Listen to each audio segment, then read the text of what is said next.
నెల్లూరులో జనసేన ఆత్మీయ సమావేశం జరిగింది. పార్టీ శ్రేణులకు జనసేన ప్రధాన కార్యదర్శి నాగబాబు దిశానిర్దేశం చేశారు.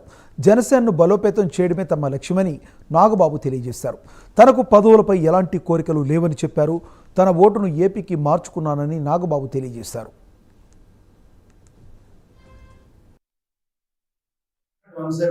అని ఒక పార్టీ అధినేత అన్నాడంటే అతను ఒక నిరంకుశులు ఉంటారు చూడండి, నియంత్రణలు ఉంటారు, అది ఉండకూడదు.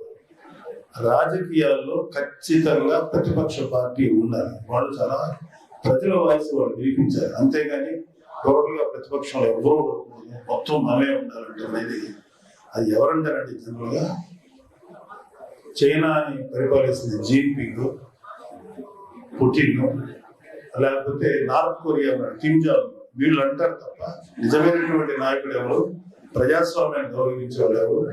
మేము మంచి మెజారిటీ గెలవాలని కోరుకోవడం తప్పలేదు, కానీ ప్రతిపక్షంలో ఉండకూడదు, నోరు నొక్కేద్దామనే ఒక దుర్మార్గమైన ఆలోచన మాకు లేదు. మేము ఖచ్చితంగా చాలా వైసీపీని కనీసం 20-25 సీట్లతో ప్రతిపక్ష పార్టీలు ఉండాలని మనస్ఫూర్తి కోరుకుంటున్నాం. Why not 170